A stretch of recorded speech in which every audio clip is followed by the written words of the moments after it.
Welcome to another edition of I Am AAPC. Today we have Natasha Timberlake with us. Hey, Natasha. Hey, how are you? Great, how are you? Doing wonderful. We're here at HealthCon. Yes. We get to do this live. Or live, but recorded Yes. together, right? Yes. Not virtually. How's conference been? It's been amazing. Like, I'm really glad I was able to come because I met a lot of my friends last year. We've been, on LinkedIn, Facebook, social media, but meeting in person last year, and we get to see each other again. So it's a great group to just get us all together since we all live all over the country, to meet new friends, see our friends network, and then see all the great sessions. I love it. Is this your second conference then? Yes, second in person. So I've done virtual before when I had COVID hit and we did a lot of virtual, which I really like, but I like the in person because it's just something where it's a lot different, where you're able to just connect with everybody and put a face and name, and it's just like I found my people, so It's one of those things. I love it. Well, we're here to talk about your career and journey in the business of healthcare. Would you tell us a little bit about your background, how you found this profession, and that journey? Wonderful. Well, actually, I knew about coding back when I was in junior high school, because my mom was a coder when she had retired from the military. So I remember her going through the books, just the one screen they had, everything with the ICD-9. And then my sister was a coder later on. So actually I didn't actually wanted to go into coding because I knew about coding. I started in the revenue cycle, front office, medical assisting, billing, accounts receivable, but I realized coding is actually part of the piece of the puzzle that I didn't realize I needed and I would like to learn. And I ended up really loving and enjoying it because it's all part of the revenue cycle and it's all very integral. So I did everything else before coding for about 10 years, and now I'm in coding for about 3 years. And I think it helps me become a better coder because I look at all aspects. And at the end of the day, what we do matters, but also about patient care. Because even though we don't see patients face to face, depending on our role, we are still there to help with the patient, help with the providers, payers. Like, we're trying to make sure it's like all roundabout, the cleanest claim you're able to do. But at the end of the day, it's just making sure that even, healthcare is a business, making sure all the wheels go through. So your mom was a coder? Yes, my mom was a coder. And then my sister was a coder before I was, and I'm a coder. So we're a family of coders. But having the industry so close to you. Yes. Were you ever like, there's no way I'm going to do this, I'm on my own path? Yes, originally, like before I had kids, I wanted to be a marine biologist. But when I had kids, I realized that healthcare is a great field to get into. And I know it sounds kind of sad, but there's always sick people. So there's always a job in healthcare no matter what you're doing. But I also realized I love helping people. I love helping others. But I also love fixing problems. And so I realized that if I can help fix the system, and at least if I can help one person, then that's all that matters. And I just love what I do. Okay. How old were you when you realized that this could be the path for you? For coding? Yes. About 4 or 5 years ago. Oh, not long ago at all? No, because I did a front office, which I love, seeing the people checking in, the insurances and stuff. I love medical assisting. I was a pediatric medical assistant for 2.5 years. And then I went into the billing side. I'm like, okay, well, now I know what happens when you check in the clinical, the billing and AR. It's like what happens after all that goes through. But I realized that I'm missing coding, because coding, you have to code it after the visit before you send it off. So I was able to look at the code, see the denials. I'm like, okay, so what's going on? So I actually got my CPC, my COC before coding. I knew before touching coding you needed that, but it also helped me working in my AR role because I was able to look at the codes, denials, but then more able to push back with the insurance company, like, okay, well, denied. Why did denied? What's going on? Maybe have a second level review, but then also I can pull the information and send it to the HIM department, not just it denied, review it. What do they need to review it? Is it coded correctly? If it is, do we need to peel it? Need to be adjusted off? So that way it's not getting lost in transition, and as they would have more pushback. But I also like being the go-to person because I was able to have the extra knowledge of learning the CPC, learning the COC, because I worked facility for UBO4 all day, every day for 5 years. So that really helped to do that. And then I was like, realizing maybe coding is a good role to get into because now I can help fix that problem ahead of time to have a clean claim. But I also have an understanding of what happens afterwards. So I don't want it to go afterwards because that's a lot of work trying to get revenue and money in, from the back end and getting it up front. But is it overpaid, underpaid, what's going on? So. As a biller, were you certified? As a biller? No. But that was a long time ago when I was billing, because sometimes when I was billing insurances, we also did some AR as well for insurance billing. So we did both, a billing and AR, but that was before I was, the CPP had came out. But we had to look at all the information, and in order to code with CPC. But I didn't become a certified biller until last year. Did you notice and feel that you were on this path that your family had already been on? Like, were you, when you were a biller, like, oh, I'm getting closer to coding? Yes. I realized, and actually I asked them questions and such as well, because, you know, I knew about the IC9, then it went to IC10, and I went to school for my associate's degree for medical insurance billing and coding. Back in 2010, that's when I finished, but they were like, oh, okay, now we're going to IC10. That took 5 years.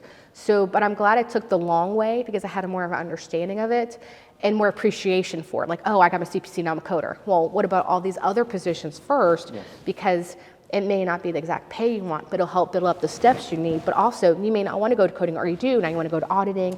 And now I realize that actually after training, I want to go into leadership. So it's kind of like every step I took, it helped me have a more appreciative understanding, but also helped me make my job do better. Because if I did coding first, I don't think I would have liked it as much as doing every other job first and then into coding, which I love now. Like, and I love oncology, hematology.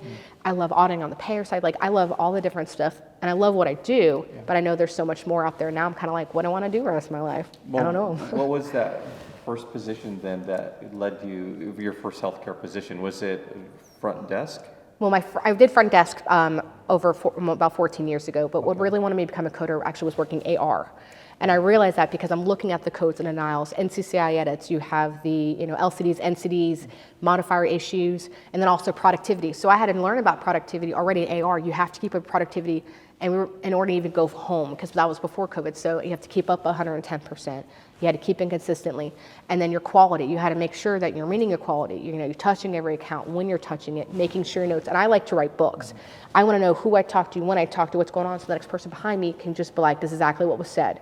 And save quality and quantity. So that really helped me understand with coding, okay, well, maybe I do need to learn coding, because why are these getting codes denied? Coding's doing a great job, but do I know that?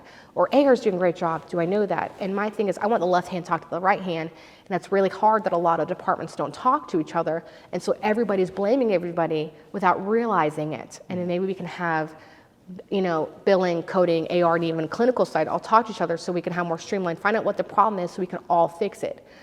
There's always going to be issues, insurances, payers, providers, documentation. So but if we can help make it more streamlined, so there's less frustration, less burnout, less issues, and more people happy at their job, and I think it'll be better. But AR is kind of what made me go into coding. But I'm curious for someone who may be trying to find any door to open in any facility or clinic or office, that receptionist job helped you. It was a part of the path. Oh, right? Definitely, because you realize that that the claim you're looking for is a patient. You're seeing the patient's report. Okay. You're having to collect the HIPAA information, like their driver's license, making sure the insurance is correct, making sure you're asking the correct questions. Sometimes you're having to fill paperwork out. Now we have social determinants of health. And you get that rapport that it's just like, oh, I'm just not sitting in a box. Like, you matter. And front office is very integral, because if you don't collect the correct information, and it goes all the way back, now you've wasted 30, 60 days for insurance information denials, timely filing. So you're a big part of that in regards to making sure we have the correct information, making sure also the patient gives the correct information. What questions are you asking? And then try to pull. And then, not only that, the patient may be having a bad day, and you may make it better by smiling, saying how you're doing, what's going on, and then come look at it as your patient. Like, how would you like front office staff to treat you? I mean, even though we all, work together, it's like a big family, if that makes any sense. Was there a role before that receptionist job?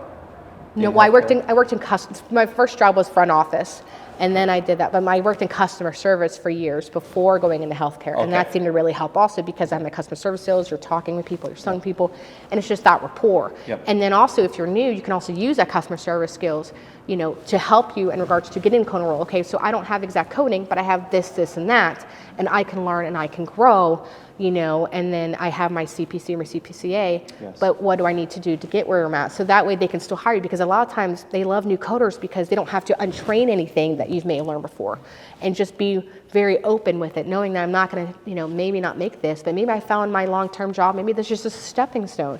But just know what you're doing is important, because, and that's kind of what some people are like, I just never want to do that. But I wouldn't have loved coding and known coding as well, even though I grew up knowing coding. I wouldn't have wanted to do it if I didn't do any of these positions before. Yes. So you left the customer service world, yes, non-healthcare related. Yes. And then that receptionist job was that first healthcare Yes, position. And then I moved my way up since that one. That was my first job right after the school. And when you knew that you were going to take a step into the coding world, what was that approach? Did you ask your family, hey, I want to be certified. What does that even mean? Who do I go to? What was that Well, process? my mom was a HEMA, so my mom did CCSP. So I knew about HEMA, I also knew about AAPC because she had done a HEMA a long time ago, and we were like, okay, well, we know about AAPC, we have the local chapters, and then just, meeting and networking people locally.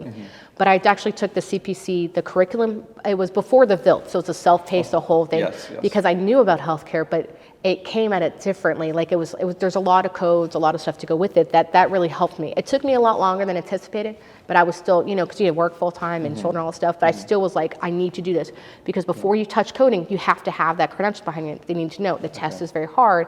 But I was able to get my A taken off by using, I was able to do all the experience, plus taking the course, my degree, because unfortunately the A hinders, but if you can have other experiences to help in the healthcare field, know that, or maybe you need another year of taking A, but just know that it helped. I wouldn't have understood it if I didn't have any of healthcare experience, that makes sense. Like, okay, what do these codes mean? Because when I was doing it in college, it didn't click. Like the CPT, Hicks, PICS, IC10, I knew them, but them not clicking who, what, where, when, why. Now, when working in the healthcare field, it was a lot easier me taking the course because it all clicked. Yes. I really like that. Well, I mean, after you earned your CPCA, you probably could have, I'm sure you did this, submitted your paperwork to have that A taken off. I had the A taken off manually, and then I started studying for my COC. And I did my COC because they're very similar, but I worked in facility.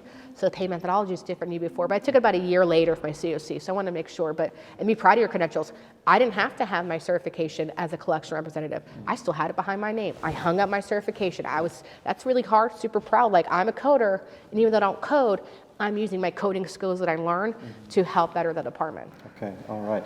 And as you said, the preparing for the exam was easier because you had all of this experience. You could see how it all worked. Clicked. You understood. You had seen code books before at home, probably. Yeah, but it didn't. It made sense, but it didn't. Not until later on. So the course kind of maybe just put all that knowledge and experience together. Yes. And you took the exam. What was that exam experience like? It was when it was like 150 questions, 5 hours and 40 minutes. But I personally like the paper exam, but that was back then because I can highlight, underline, such as well. But I learned though is that I did all my easy questions first. So I didn't go from start to finish. I didn't take any brain power, automatically knew. Then I did my medium questions that are like, okay, it's gonna take a minute or two. I can decide between one or two. Did those. Then I did my hard questions, which left more time for me. So I can go, okay, I think it's 1, 2, 3, or A, B, C, D, 100% sure, underline, highlight, go back. But even when you're taking it online, if you're able to switch around questions, because if you go from start to finish, you're running out of time. But if I can just not only save my brain power for like the hard questions, then it helps, and answer every question. You do a 25% getting it, and it's hard, but it's supposed to be hard because otherwise our certifications, our name wouldn't matter as much. But so that's why. And if you don't pass the first time, that's okay. A lot of us don't. A lot of us been new coders. A lot of us is new experience. Take it again. And keep going, take the practice exams, but just don't give up. Try, if you want this and passionate about it, keep going, keep trying. I love that, that tip to find the low-hanging fruit, because there are things that you're going to just know. Attack those, and then that will give you a sense of accomplishment. Accomplishment. Yes. Some confidence, and you can estimate the time needed to get through the other questions. Yes, definitely. Awesome. Well, finding a first position probably wasn't tough for you because you were already in a system. Well, no, it wasn't, because that was before a lot of online. Actually, I had my resume and I went to different doctors' offices. So that was like 14, 15 years ago. And I went to the workforces, and that's when we had to find stuff maybe a little bit online or like in the paper, and you faxed your resumes and such as well. So, and also networking. But once you got in there, it was a lot easier. Now it's like you can go on Indeed and LinkedIn and network. That's how I found some of my other jobs, is they came to me and they networked with me because of everything that I'm posting and being, being very positive about it as well, and the networking. And sometimes you just kind of see, positions you've done as well. But it was very hard in the beginning, but I like that because we had to do a lot of in office. My mom worked virtual for, later on in the years, but we all had to go in the office and live right outside of Jacksonville. But that also made me more appreciative. Like, I have to spend like a day or two. I have to go out there and business casual, like actually more like I'm ready for an interview. That's when I went dressed as, here's my resume. Do you have time? Ready for an interview, or I can always come back. But that was kind of how I did those jobs. When you decided to go into coding and you take the exam, knowing you're going to take the exam and things, were you thinking, I want to stay at where I'm at, but be a coder in that facility, or was your plan to? That was my original goal, is to move and grow, but unfortunately I wasn't able to. So I'm like, okay, if I couldn't grow in this company now, because I wanted to pivot when COVID hit, so it kind of did things a little bit differently, but I still knew I wanted to move and grow wherever I'm at. So I wasn't able to there, so then I ended up going on the payer side. Okay. So that really helped, because I'm like, I already know what happens when I'm sending a claim, calling the payer, so now I'm kind of what they call like the dark side.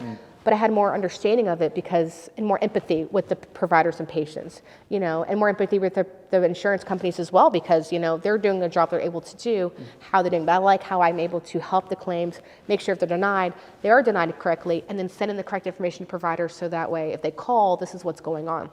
And once working on the payer side as a coder, reviewing the claims, that's how I pivoted into coding, was able to go that route. And then I was able to work at a health system, well, not a health system, sorry, a facility, and I was able to learn oncology. Hematology was my first specialty, which is near and dear to my heart, and I love that. How many, or tell me about any other credentials you might have? So I have what my husband calls alphabet soup.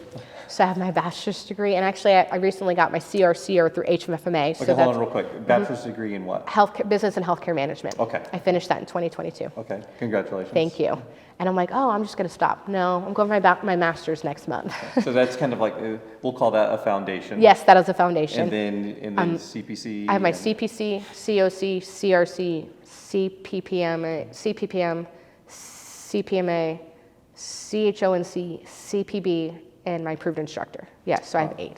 But that was because everything I was doing, it helped me with my role and learning and growing. So I wasn't intentionally going to do that. Just like my approved instructor, I wasn't originally ever going to have, but starting to speak last year and seeing the light bulb go off and the teaching, I was like, oh, I really love helping new and established coders. Even just one person understanding, it's amazing. So I got my approved instructor. But I've seen people who only have 1 or 2 credentials, 20, 30 years, and they're doing amazing all specialties. So it's kind of like what I'm doing is different than the next person, different than the next person. So it's great to compare, but there's a lot of hard work to it instead of seeing the end result. When you see on social media, so that's the end, you don't know what everybody did in the beginning. Yes, and everybody's path is different. Yeah, exactly. And there's no right or wrong path. No. And someone else's foundation, as we talked about your bachelor's degree, Yes. being that, it may be the CPC for someone else. Exactly. It may not. Because I wanted to go into leadership and I want to learn the business side. That's why I finished, I was talking about bachelor's degree, but I already had 4 or 5 certifications before getting my bachelor's degree. And that's why I'm doing master's, is so I can learn and grow on, the more of the HIM side and just continue with that. But it depends on what somebody wants to do. Now I'm still kind of what do I want to do? I don't know, but I know I'm going to retire in the medical field. That's all I know for sure. All right.